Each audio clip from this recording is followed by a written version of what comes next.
Hey, it's the last passive AD FNATIC upset, and you're watching Thorin's YouTube channel. Right, this will be an appropriate moment to ask this question now, which is, now it's enough years have passed. There's no reason for anyone to be worried. I can just ask the obvious question, which is, since you were the top laner, what was your take on the whole Svenskeren Blaber thing? Because I've always actually really been tortured by this, Licorice, because on the one hand, like, I actually know some of the coaches and the staff people in Cloud9, so I know some of the reasons why they like one player they do the other. But I also know these players. And actually, I think both players in their own way are excellent players. They're very good junglers. Obviously, the LCS level, they're both potentially championship level players, and even MVPs, as they both indeed were. But they are quite different players as well. So what's your take on it? It's one thing what the org wanted or the coach. What was your take on playing with both the players, and what were your feelings about one replacing the other, etc.? I think Blaber. I mean, Blaber's more of a carry player. I think that's the easy one. It's Blaber's more carry oriented, and Svenskeren's more support oriented. And I think the reason why the team ended up going for Blaber over Svenskeren was just that Blaber's just a leader. I think that's actually the thing. I think Blaber is a main voice on every team he plays on, and at the time Cloud9 needed more voices. Right. They needed someone to help control the game and to shot call and to have people play around them, and that was Blaber. And I think at the time they were both really good players, and Svenskeren, I think he joined EG after, and he was still doing really well. He was still a really good player at the time. I know he's retired now, but they were both really good, and I think it was just Blaber was the shot caller, and that. I think that's why he got picked. And they both had good things about them, and they both had problems, and I think that for me, that's what it came down to. Is we just needed someone who's going to be more vocal and fight people and make plays. Is it inferred you weren't a very vocal player? You just played and let the others do the talking? Yeah, no, I wasn't very vocal. Should you have been? Is it a part of your game you wanted to develop? Are you one of those top laners who think you do just play your lane and then you worry about when you group, etc.? Do you wish you'd been a bit more vocal or been more proactive in that element of the game? It's something that I've thought a lot about. I mean, especially on the time that I spent on FlyQuest after, it was a huge problem because I wasn't super vocal, and I probably had the best game knowledge or understanding of the game on the team at that time, but right. If I wasn't able to vocalize it in game, then it wasn't doing anything for us. And so it's something I tried to work on a lot back then. And I mean, eventually I just kind of came to the conclusion that I'm not gonna be a super vocal player. I'm not gonna call the whole game around me, and I think that is fine. And it's just it's something that when I talk to teams now, it's one of the things I'll say to them. I'll be hey, I'm not going to do this. I'm going to talk about my lane, and other people are going to have to talk about their lanes, and I'm going to talk about what I can do, but I'm generally not going to be your main IGL. And that's just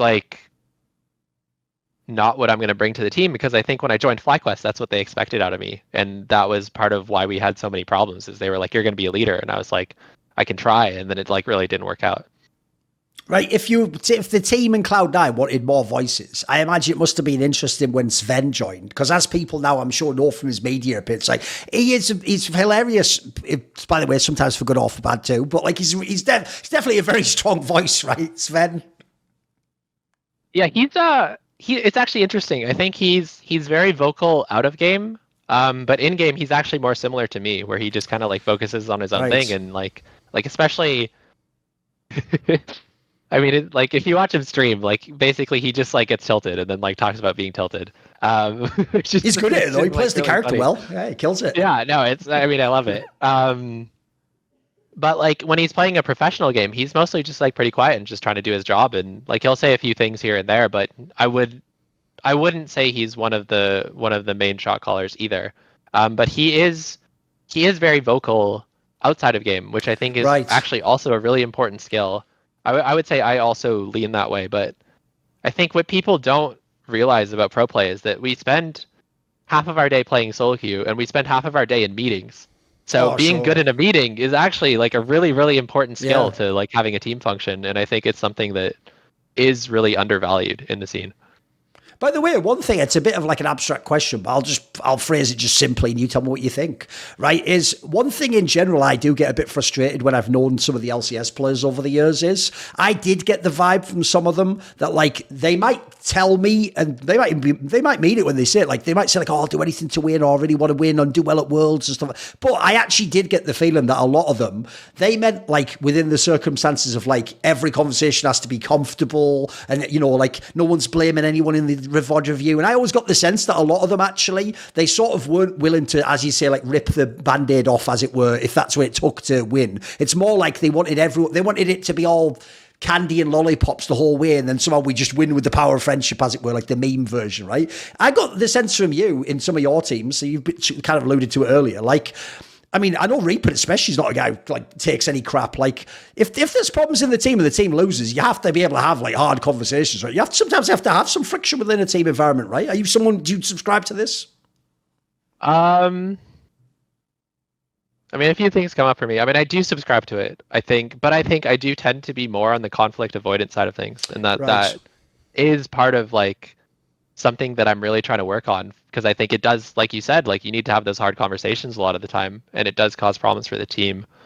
And what you said kind of brought up in 2020, it was kind of like, or I guess in 2019, when Gimgoon won Worlds. This is like, I think about Gimgoon a lot. Like, he was considered, for the people who don't know, he was considered probably one of the worst top laners at the tournament, and he ended up winning Worlds. And he would like generally just like get pounded in lane, and then his team would come in and beat up the other top laner, and they'd be winning everywhere else. And this was when Doinby was playing like Nautilus mid and just like surfing the map and killing everybody. And I have so much respect for Gimgoon in a way. Like, I think that a lot of top laners, or like, okay, I'm trying to tell this in a way that makes sense. The next year on C9 in 2020, when we were crushing everyone, I think that functionally, at certain points in the split, I was the worst player on that team. And I think that I had a really hard time with that because of my ego. Like I felt like I had to be one of the best players on the team, and like, I mean, we were considered the 5 best players in the league, so like one of us has to be the worst. And I think for a lot of it, so as in you don't mean individually you were playing bad. It's more like just the hierarchy within Cloud9. You were the one who was on the bottom, as it were.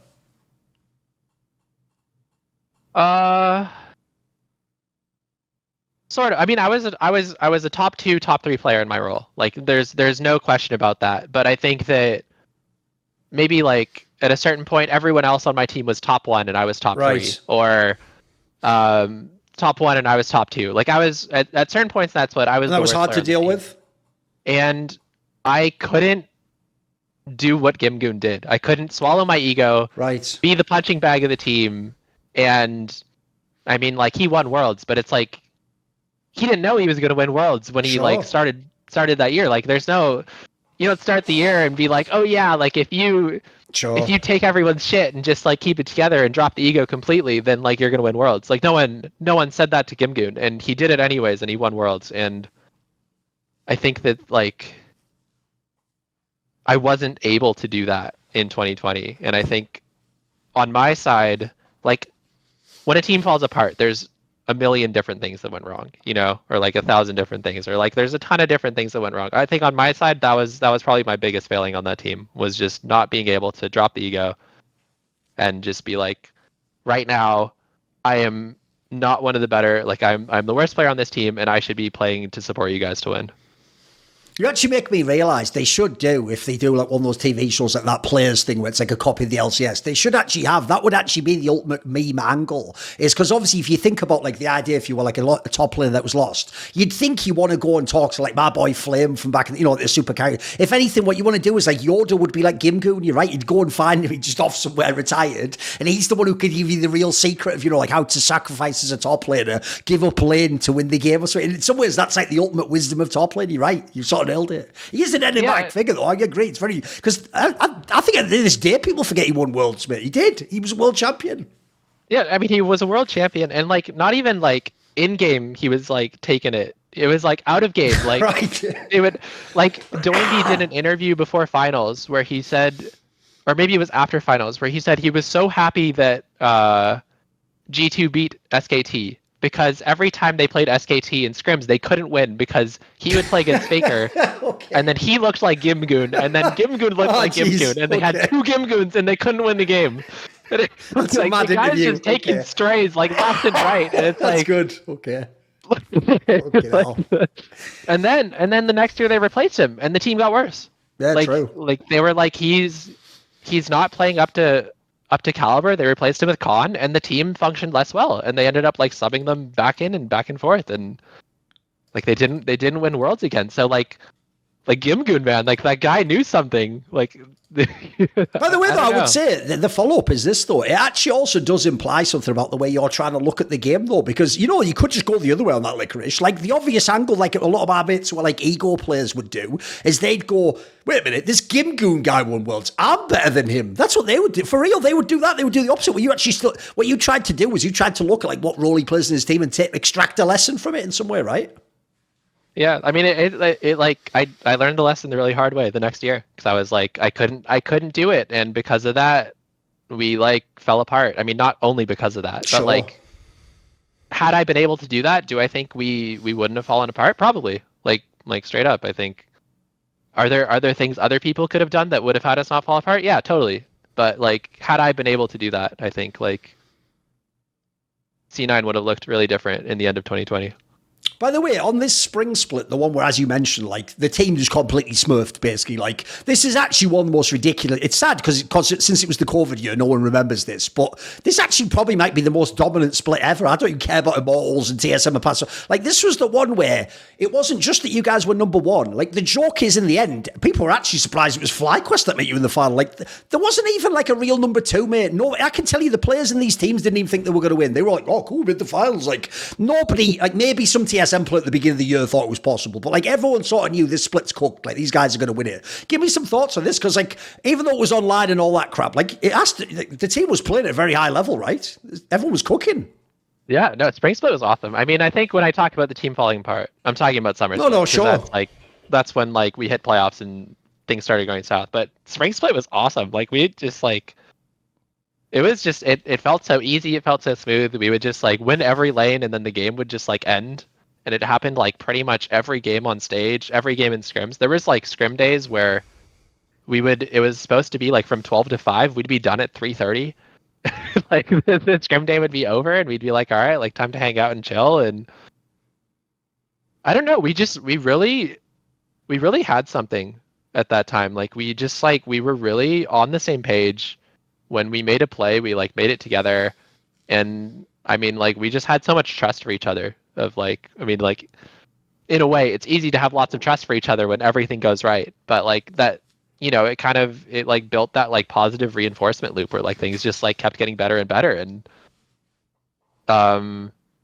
then we didn't go to MSI. And I think like that's another thing that like It's got to be a what if, right? Oh, a huge what if. Like I mean, I personally think like I think we went to MSI, two things would have happened. One of two things. Either we would have done really well because we were a really good NA team, and like I was really excited to see like if we play against the best in the world, how's that going to go? And like maybe we would have done really well and we would have learned some things and come back, and like that would have been awesome. Or two, we would have gone and we would have like gotten an ego check, and then we would have come back and like had to do like repair and fix some of our problems and like, you know, work on that. But like we didn't go to MSI, we went into summer, and then like near the end of summer split, things started to fall apart. That was when like we first started getting like our ego check per se, and we just like we'd like never dealt with struggling before as a team. Like it was smooth sailing the whole time, and then like we just couldn't fix it. Yeah, this is actually one thing I want to ask you about, because I'll give you an analogy here for people who are current day fans, which is one of the reasons I am actually, no matter what I say on talk shows, I am incredibly impressed by what G2 has done for the last year and a half in Europe, where they've kept the same lineup. I mean, they only had that one split they didn't win. They win basically every split. You've seen the guy who's the GM who posts those things where he shows those scrim things where it's like, for real guys, they're winning like all their scrims domestically. They're smashing everyone domestically. They're winning the championship every split domestically. Then even internationally, they're doing pretty well in scrims, and they're doing like reasonably well. Like the thing people won't appreciate, Licorice, is they're almost shadow boxing themselves when they play domestically. Like there actually isn't a real team pushing them every time. So I'm sure in your case, this is something I remember people asked your team, like, what do you do if you win every scrim? What do you do if every scrim block it's expected? Like we win most of the games. Like it must be really difficult to like keep progressing or keep yourself at the high level, right? I mean, part of you must, human nature, just think like we're going to win anyway, right? Yeah, I mean, it's really challenging to stay on top. Like, I think it's easier to get to the top than it is to stay there. And like, I think that's a huge part of why people have so much respect for Faker. Like, even talking about G2 here, but it's like Faker has been able to stay consistent and at that top level for so long. And it's like, most people aren't able to do that for one reason or another. And like, I think that's part of what makes G2 so impressive too. Like you said, like they got on top and they've stayed on top. Like they keep winning everything. And I think it's really impressive that they're able to do that, because like I've been there and like it's a lot of pressure to deal with and it's a lot of stress, and it's like it's really challenging to be able to do that. So I'm very impressed by G2.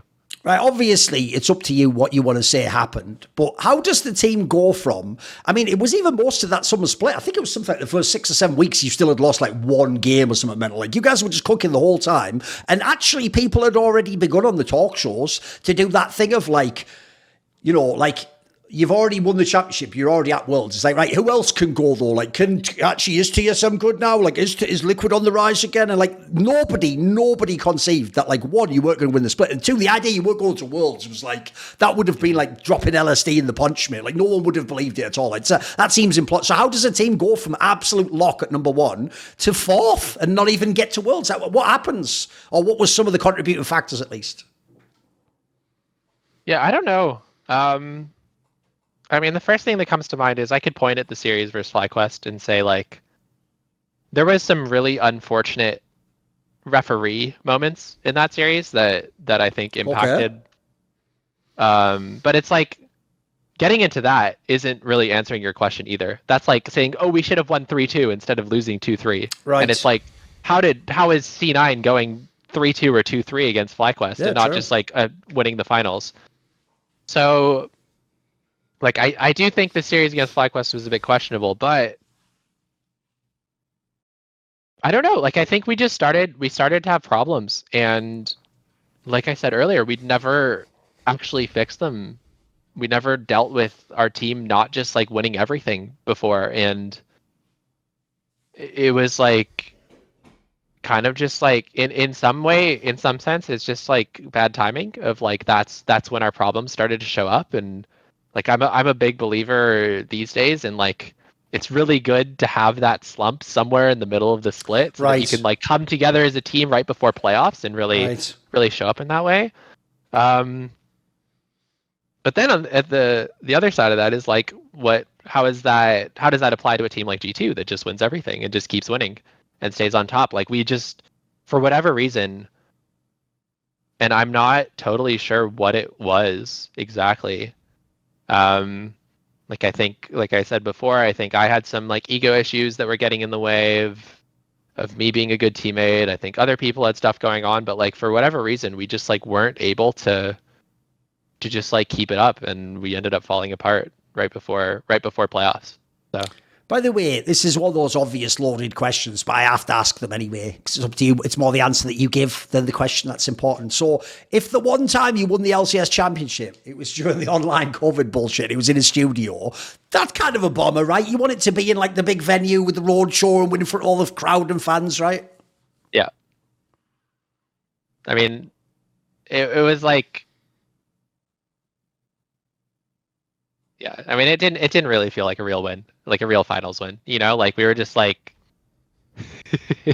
We're just like in the team house, and like our team manager was like throwing confetti and getting excited, but it just like it doesn't have the same feel to it. And I think it also raises the question for me of like when, at least at that time, I think I was very, very affected by my environment. Like if I was on a final stage, I would feel differently, play differently than if I was just like in the team house. So it kind of, I always also had the question of like, would the games have looked the same if we were on a big stage in front of a big crowd? Sure. And so I think in that way, it like really didn't at all feel like a finals win. And in another sense, it was like, we played playoffs, we played semis, we won quarters, we won semis, we won finals. Like we're the winners. So it definitely it feels like a mix to me of like, yes, I won, and I don't know, like it's like I want to win again in a big stadium. It seems like your time in Cloud9, you had the ultimate roller coaster. Because as I said, in the first season, in 2018, you were like one of the only players who wasn't benched. You were on a rise. All the results are going up and up and up. Season 9, I actually think people just thought you were one of the best players. I think you actually just got your props and your flowers. But this year, even though you've won the championship, the teams look super dominant. After this year, you're out of Cloud9. And I remember actually, around the summer, you had referenced it earlier yourself, even in the spring. This is when people did start targeting you. Like your name became a name that became a meme, and people would reference every time you died in a game or got solo killed. It felt like the people were all there. They were all waiting with a little target on your back, right? Did you have this sense of like sort of like the narrative's going against me in my career? Because I felt it kind of wild. You're only in the team for 3. It feels like you were there for 5 years, mate. You were only there 3 years and you were already booted after 1 year. What the fuck? You hadn't had that on having a bad time, right? Give me some thoughts. It was hard getting kicked from C9. I mean, I didn't feel like I had a big target on my back while I was on there. Right. I think at least like if it was, I didn't see it. And I definitely noticed that more like the next year when I was on FlyQuest. And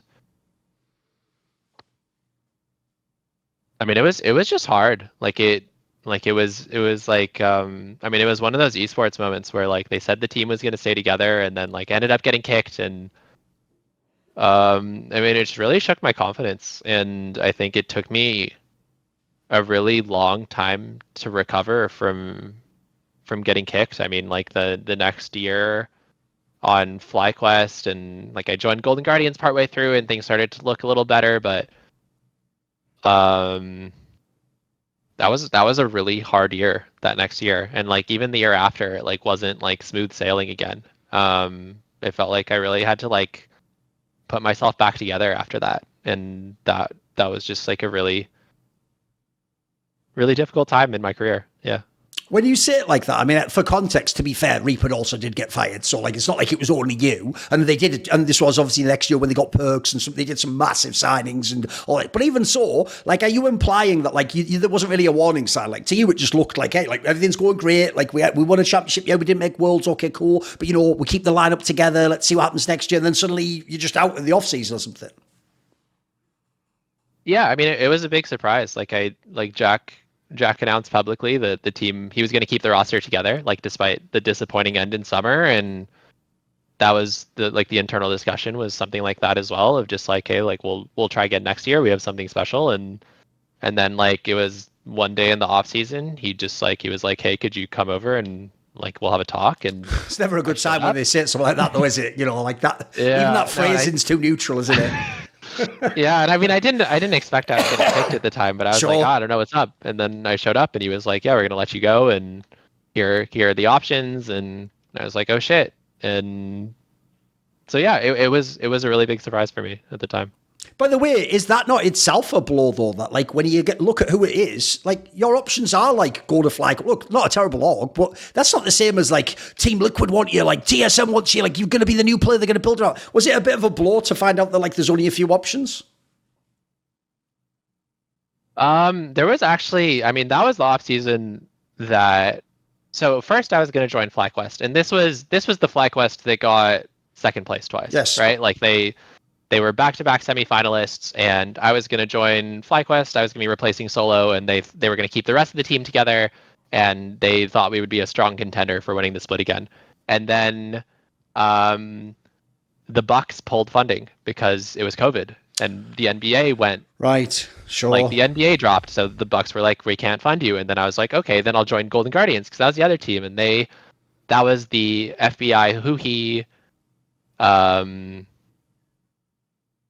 closer roster. Oh, and right. They were looking at picking up me and Niski to fill out that roster, and they thought that would be like a really strong contender for. That would have been a bag of lineup, like, yeah, of course. Yeah, no, that would have been a really cool lineup, and they were really excited about that. And then Golden State Warriors pulled funding, Right. And they cut their whole roster. FlyQuest cut their whole roster, so I ended up on FlyQuest in the end, but it was like not the FlyQuest that I would have joined originally. So in some ways, COVID really fucked me over. Like in some sense, it didn't affect me at all because it was like I got to keep playing. I kept my job. I just worked from home instead, and But in another sense, it's like I didn't go to MSI. The next two teams that I wanted to join both got like totally gutted because of COVID. And then I ended up on like a version of FlyQuest that just like wasn't nearly as exciting at the time. Like it was just like we're going to put together kind of a prospective lineup and see what we can do. Because there was supposed to be like a lineup that I remember your name was in the mix in that offseason where it was supposed to, wasn't there supposed to be like a TSM super team that would have been, I think, like Jensen and Doublelift or something ridiculous. So like, I think you were one of the names. This is a similar time period. Right? It's when they got Sword Art instead, if people remember. Yeah, I did. I was trying to get on to TSM at the time. I know Jack and Reggie had a hard time negotiating. I know the first negotiation, it was like Jack wanted buyouts were really big at the time. Sure. Jack wanted like 1.5 mil or something, and Reggie wanted to pay like 150K. just off by a factor of 10. Okay, all good. So, I love it. And like those negotiations didn't continue to not go so well. So I didn't end up joining. Like there was no, as far as I'm aware, there was no pathway for me joining TSM. Although like once Golden Guardians and FlyQuest both imploded, it was a place that I was looking. And then EG was another place that I was looking at landing, but by the time the teams imploded, they'd already settled on Impact as well. So then they weren't looking at me anymore. So at that point, Jack was like, well, you could either join FlyQuest and it's like not a very exciting team, or you can stay here and you can play Challenger. And I was like, well, I'd rather just play LCS, like even if it's not a great team. So I joined FlyQuest. Let me ask actually about a couple of the players on FlyQuest though, because as you say, this obviously ended up being a very different roster from the one that was challenging you in Cloud9. This was the one where they just clearly like tried to like gamble on potential, basically. Like, all these players are pretty much players that like had some skills, but they either were going to make it or they hadn't. So one player I do want to ask about is obviously this was an early outing for Palafox, and if people don't know, I always tell this story because I know Jack. He's not memeing. He actually really did in that off-season choose, because like Niski was going back to Europe anyway. The choice was, does he buy perks for like whatever $6 million, or he was actually, the other option was gamble on Palafox. Like people really were telling him like this guy's like going to be the next stud player. Like if everyone remembers, he was obviously on the Cloud9 Academy team too, and he was like super duper mega there and whatnot. Like this is obviously a few years before the last year's Palafox that everyone remembers breaking out with NRG. So who was young Palafox like? Who was this guy like when he first met him, played with him? I mean, he was just very much a rookie. Like he just like, I think now he's a lot more confident. He feels like he knows a lot more. I think that just he was always a really good teammate. I will say that about him. I enjoyed playing with him at the time. But I just don't think like he wasn't the player that won the LCS. Like he was like the rookie version of that player, and like he was a good teammate. I enjoyed playing with him. I would play with him again. I don't think we had any major problems with each other, but like I don't know. I don't know. I mean, also one thing I will say is no one looked good on that team. Like I don't know what was happening totally, but like I don't think a single player out of that lineup, like there wasn't anyone that came out looking good. Right. Like it was like everyone on that FlyQuest roster was like trash and garbage and should not play LCS is how it looked. And so I think it's hard for me to even like have a real read on him from that time.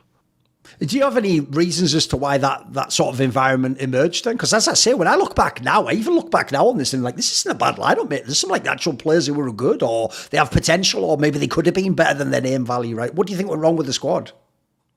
I think there was a couple things. One is we lacked a real leader in game. Like next year they got Aframu, and I think that helped shore up a lot of their problems. Right. They had like Takui and Aframu come in, and they like started performing a lot better. So I think the lack of like a big shot caller or a big voice in game was one of our big problems. And the other is like I just wasn't a big fan of our head coach. Like I think like I didn't like our head coach. I didn't think that he was providing a lot of value to the team, and like a lot of reviews just ended up in like arguments, and they ended up like changing him out for a different head coach at a certain point. They moved up the academy coach, and just like they were doing a huge shakeup around the time that I left for Golden Guardians. But I think we did have a problem with our coaching staff and an in-game leader. So, I mean, like all in all, leadership problems in and out of game. How is it then that not even like between splits, during the summer split, you did like a trade with the aforementioned Solo, your old mate from the challenger scene? They just did like a swap round, right? Like how did this move happen? Why does this happen in the middle of a summer split? Yeah, so well,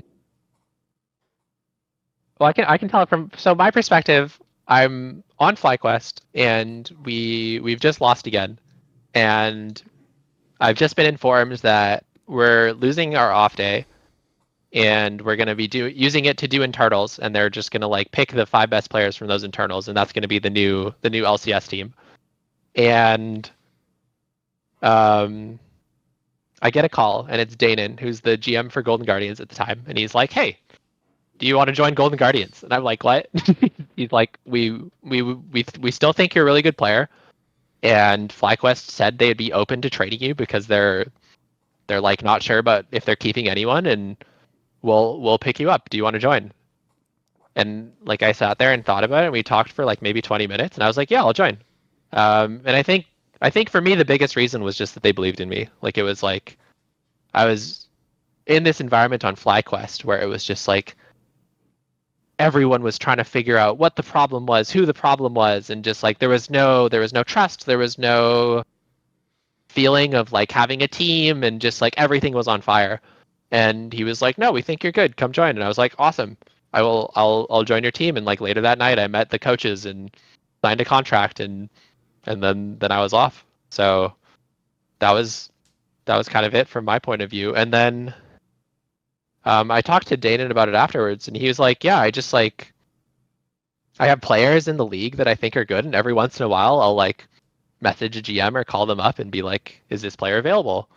And he was like, "Yeah," and I messaged FlyQuest, and they were like, "Yeah, he actually is." And he was like, "Great, I'll take him." So that's how I ended up on Golden Guardians. And it was like really random. Like it was like I was on FlyQuest. I had an off day where I signed a contract, and then like the next day I'm scrimming at the Golden Guardians office, and they had a new jersey for me. So it was a little bizarre, but really cool. Let me use that as a way to ask about the coach of Golden Guardians, so obviously Inero, who'd been there for a few years at this point in time. Because the way I want to ask it is, it's kind of like you alluded to there. One thing I'm always really disappointed by in the LCS is when people really do just get given like the players, and then they just sort of think like, "No, he used to be good. I guess he's all right." Like we'll see. Like they're very cynical, but it's like, bro, I can do that if I'm on a show because I don't have any control. I'm just an observer. You're the coach, bro. You should like actually want these players. Like in your case, right? The obvious angle to me is like, think about how pro sports works. You might have a guy who had a big contract who maybe now like fans think sucks. There'll always be some coach in like the NFL or the NBA who's like, "Give me that guy though. I think I could like get him back to that level he was at, or like I know what he needs to be a top player again." That's the kind of person you want, right? I get the vibe like Inero's this sort of a coach. Am I right?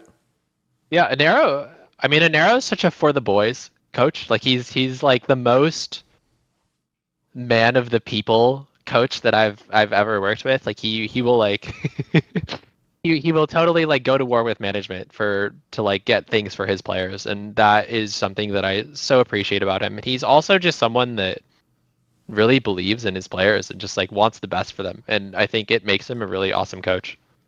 Because wouldn't you agree? Like this team, not just later when it became in 2023, but I think even as soon as you joined this team, for me, the narrative started to turn around on your career again, and people could appreciate you again, that you were a good player and that you weren't just some like product of Cloud9 from years earlier or something, right? Yeah, no, I mean, like the first weekend after I joined, like just it felt like a total breath of fresh air to just like join a new team and have a new environment. Like the first week after I joined, I think we had a 3-0 weekend. I think it was a super weekend. I was like solo killing someday. I carried the game against TL, who had Alfari at the time, and then I don't even remember what the third game was. But like the first, it was like big. I was like playing really well against the top players all of a sudden, and just like it wasn't quite as big as a shift as I think it looked publicly, because I think like I was improving the whole time. But it was like the move came at the right time when I was like ready to step up again, and I'd like put myself back together a little bit, and it was just like it was really like I don't think I can say enough how important it was to have people who believed in me again. Like I think that at that moment when I was like really down on myself and I was having a really hard time believing in myself, to have someone else be like, I think you're really good and I believe in you and like you got this, was like, I mean, might have changed the course of my whole career.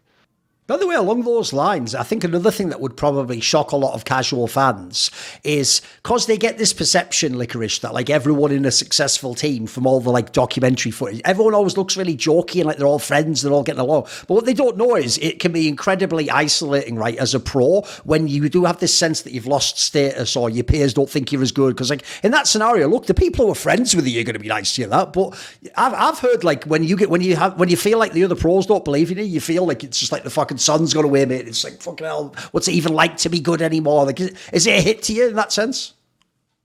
It's really hard. I mean, like, I think what people don't understand is, at least from my experience, it's really difficult, and I might even use the word impossible, to have a really clean relationship with another pro player, because it's like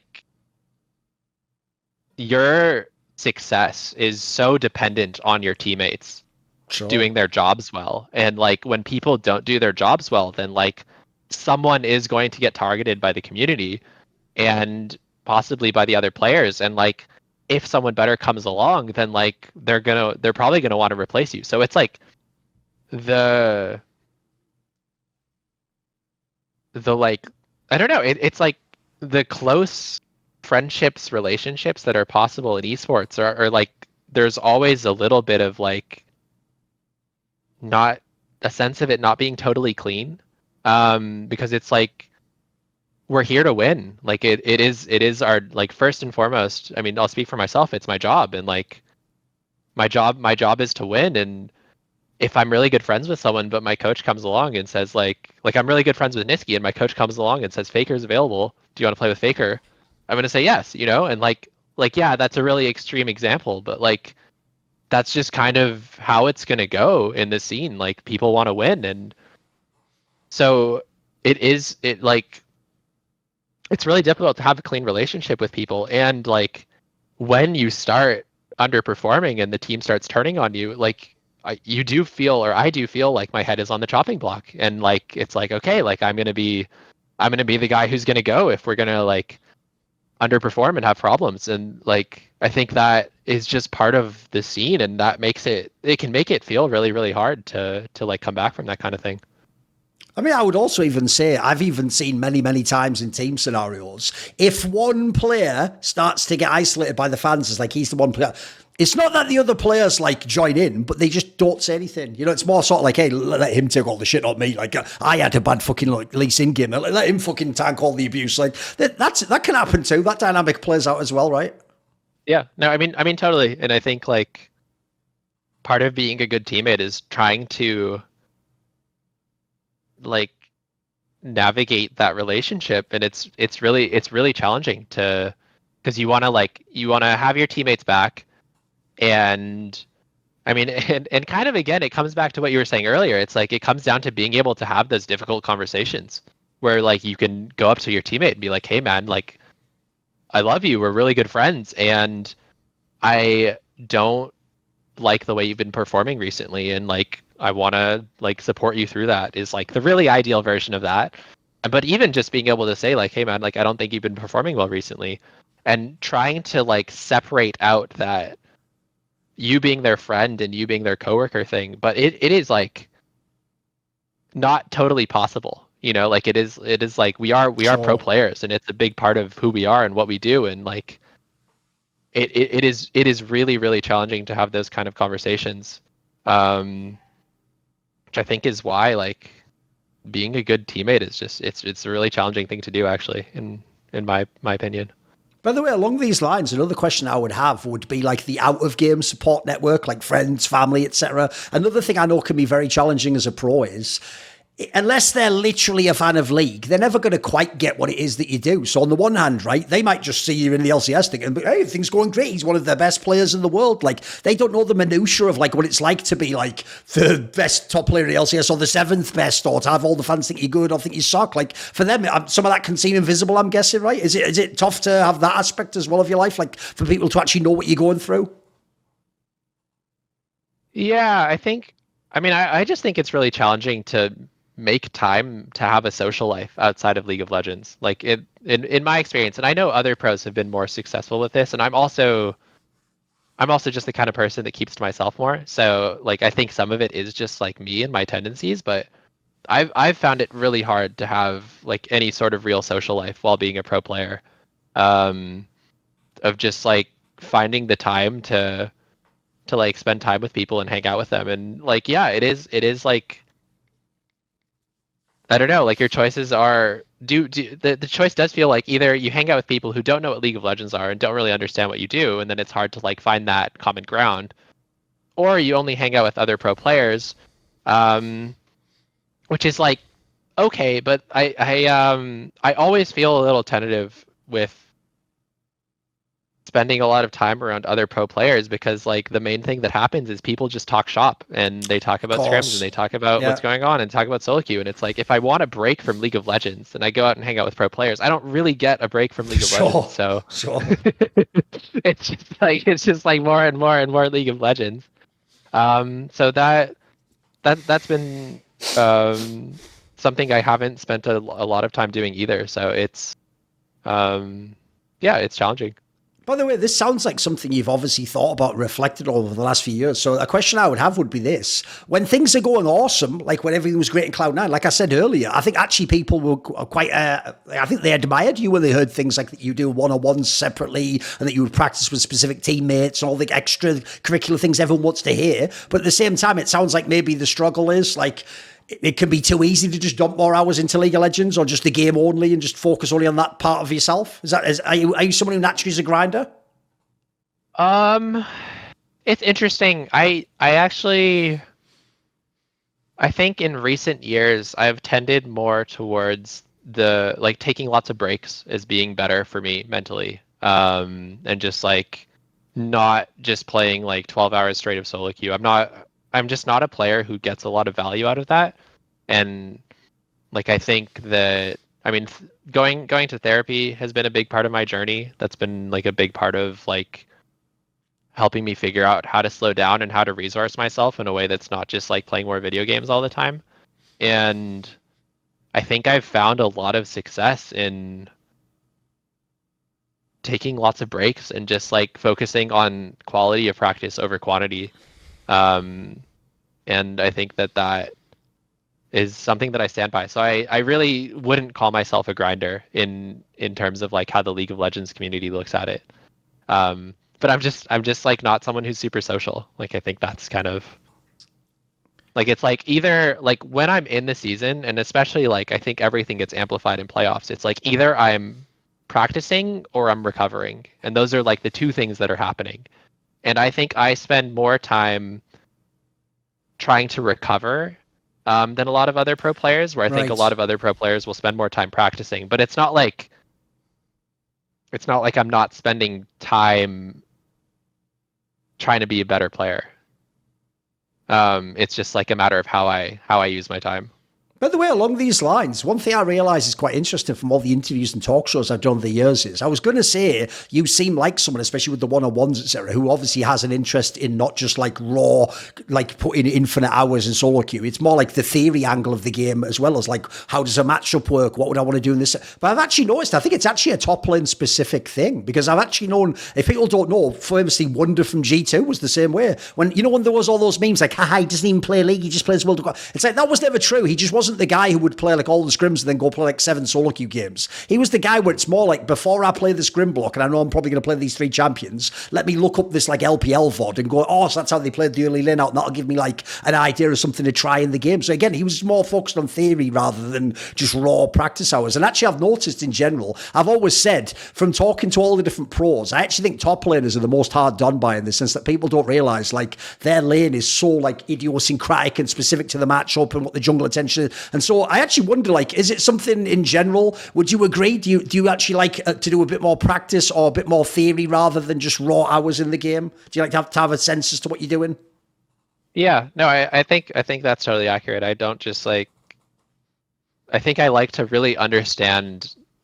I mean, especially with top lane matchups, I really like to understand the top lane matchups and have a clear idea of how I think it should go and how I want to play it, instead of just kind of like jumping in. And I think it is. I think you're right. I think it is a thing that's more specific to top lane. And the reason that I would guess that's true is because it's like, I mean, it is the most isolated role in the game. So it's like the 1v1 segment of it is actually way more important than it is in other roles where, especially like if you're going to talk about like a support player, like the teamwork cooperation aspect is like significantly more important than it is in top lane.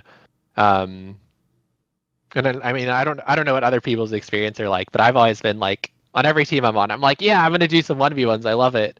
And then my coaches are like, oh, that's a good idea. Like, maybe our bot lane should do some 2v2s. And every bot lane I've ever worked with is like, nah, that's like, right. That's not like, okay. I'm not going to do that. That's not a good use of time. And it's like, it might not be, like, I mean, I've seen bot lane 2v2 practice, and it just gets really,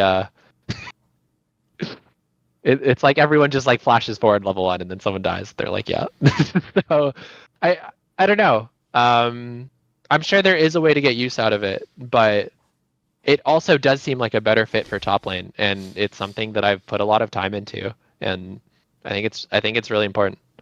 By the way, even though, again, this is one of those incredibly loaded questions, but all the top laners in the chat will appreciate it, put that way. I'll ask it this way, which is I also feel like of all the roles in the game, yes, obviously, honourable mention the jungle and support, we all get it. Like, it's really hard. No one knows what you're doing. But I actually think of the traditional carry roles. People have a sense of what mid lane does. People definitely know what an AD carry does. I think actually to this day, Licorice, a lot of people are actually like, don't understand how to evaluate whether a top laner played the game well or not by obviously whether he won or lost the game. Like, I actually think it's just in terms of just the pure laning. I think if you don't play that role, it's the hardest laning phase to understand. Like, I have loads of pro player friends, mate, and look, I actually have the benefit. I can reach out to some of them and DM and what was he doing this moment? Was that right? And the amount of times on just top lane specifically, I would be like, did he fuck up here? Like, why did he die? And they'd be like, oh no, he actually had to die there because if he didn't like fix the wave, like he was out of the game, he would have never even be able to go to lane. And you're like, oh shit, right? I didn't know. But if you go look on Reddit, like no one's going to get any of that. They're just going to think, well, why did he stay and die? Or like, hey, idiot, can't you see them coming over a ward? Like, to the fan, it seems so obvious, like the top lane's like an easy role to play. But I get the sense it's actually a very complicated role, right? Yeah, I mean, I think top lane's really complicated, and I just don't think that fans have a good idea of what a good laning phase looks like, or like what is in a person's control and what isn't in a person's control. I think that's just something that fans really. I mean, that's something that teams really struggle with. I mean, like every argument in review ever is like. Everyone, why didn't you do this now? Saying, like, right? Sure. Like you did this, so now my lane is blocked and I can't do this, and they're like, no, it's because you did this, and then I had to do, and it's like I mean, it is one of the most challenging parts of League of Legends, and I don't know that it's. I would say that it is probably more. I would say it happens most to top lane and AD carry, because I think those are the two roles where it's like I think that the support jungle mid trio kind of just like do something together, and like it's generally like if the jungle mid support trio is doing the right thing, then the game's going well and they look good and things look good. But then like if the enemy jungle mid support trio is doing good things and I've actually played a really good lane, but now I'm behind, it's like there's like fans are gonna be like, oh yeah, he's behind. And there's like, or like the same thing with like bot lane, where it's just like, yeah, you're kind of just there for part of it. One question I can ask now, it's obviously appropriate at this point in the interview, is if all the way back in 2018, Reaper was like, learn a fucking tank, will you? You've mastered that part finally, though. Like, that part of your game's leveled up a lot over the years, right? The weak side game. Yeah, no, I think, I don't know. I think I took like the 2018 Worlds? I think I came away from that, or 2019 maybe. I've always thought that at the highest level of League of Legends, that it is just all about lane prio, and it's about picking a winning lane. It's about, and usually the champions that win lane the hardest are carries, and like I think that's gotten even more extreme recently. Like as the years go on, the 4 lane picks get like more and more crazy. Like this year, it's like Vayne top is like now suddenly OP because it wins lane really hard, and in bot lane you just like slam 40 carries in there because that's like the thing that's gonna get you push and when you lane the hardest. So I'm actually just not totally sure how relevant tanks are these days in terms of like when you're talking about top tier League of Legends. Just like, do tanks actually matter that much? And like, you know, there's points like Garner just got released. He's really broken, so now tanks matter. But like, unless some new OP champion is getting released, I just think like the game is getting pushed more and more towards this like carry meta all the time, like carries everywhere. And yeah, I don't know. I just like I just don't know that tanks are like super as relevant as people make them out to be. Let me ask about a few of the Golden Guardians players. So before we get to the lineup people will remember, you actually played with a player who I've always found quite interesting. It's that Dutch jungler called Pridestalker. Because I can tell you, Licorice, the story that I'm imagining you're probably going to tell me is the same story all the European teams told me for years, which is this is another player who was like a scrim god. And if you actually like put him in a no pressure scenario, there's a reason why like some of the best European teams have wanted this guy. Like I've heard he was actually like supposed to be like a mega prospect, but people just say that when he comes to the pro teams, either something happens in competitive or people just play safer. It's not like a solo queue game where you can get all kills everywhere. Was it something similar in this team? Because it feels like in this team, again, he got replaced with good reason, right? That wasn't quite my experience with him. I think like the experience I had with him is that he was like, I mean, he was very much like a farm focused jungler. Like he was like, he wanted to hit his full clear every game, and his biggest thing that he was thinking about was farming efficiently and getting the most like gold off of the map so that he could like have as much gold. And he really wasn't oriented around fighting or helping his team. And I think that was kind of like the biggest, those were kind of the biggest problems that we had with him, where he was a really, really good player on the champs he was good at.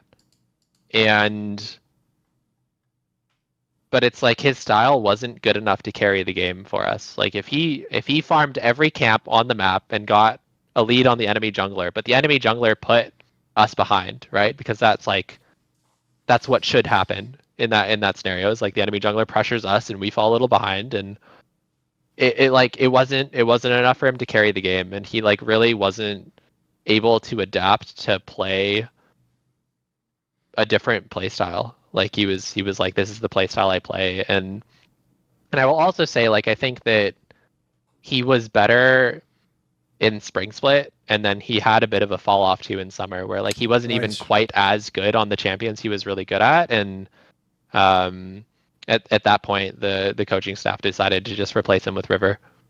And then the other player was Olleh, the support player. People might remember from the old back in the day on Immortals and teams like Team Liquid, obviously, where he played a double lift. Right? I can tell people, if they've never seen it, we once had an episode. I know this sounds mad because it sounds like, why would he be on an episode? But he just was actually, bizarrely, on an episode of Summoning Insight. And actually, by the way, he had like a fucking like award-winning personality. I was actually blown away by like how sort of good he was at joking and sort of like reading the room. And even his English was way better than I expected. Like I knew he was talking to all these teams, but it seemed like at this point, because he was already in this team, I think at this point, he was always very comfortable actually. Like felt like he must be a very interesting guy to have in the team. Yeah, Olleh is a really interesting dude. I think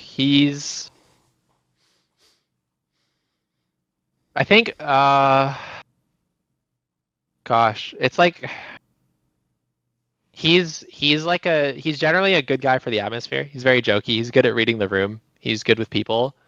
When it came to the game, it was just strange playing with him. Like it feels like he's a very instinctual support player, which is like a really weird combo to have, where he just like doesn't have super like he's like I think he's kind of notorious for like he plays on a team for a bit and then he gets cut and he goes to Korea, he hits rank 1. Some NA teams like, "Oh, this dude speaks really good English and he's rank 1 Korea. We're going to pick him up." And then the same thing kind of happens again. And he just is really strange to play with in a competitive setting. Like I think he just gets like I don't know. I haven't played with him in Korean solo queue, so I don't know what he's like. I assume he's really good because he hits rank 1 like pretty much every time he goes back there, which is like not an easy thing to do. But I don't know if he like gets in his own head or something, but it just feels like when he's playing a stage match, especially when it's around like when he should engage or when he should not engage, or just like kind of like the support job of a pro player, he just doesn't feel very solid, or he didn't feel very solid at the time. And I know that people are saying like I didn't watch a lot of the Immortals games. I've heard people say that he looks really good now, so I'd be really excited if that's the case because I think he's a really good dude. But at the time, I think that was kind of like the challenge with him. Is it's just like it didn't feel like he fulfilled the things that a pro support player is like generally does. So it was just kind of strange. Like he was pretty quiet. He just like kind of did his own thing. He was really good at getting lane leads and killing people in lane, which was awesome. But then it was like really hard to do anything from there. Right.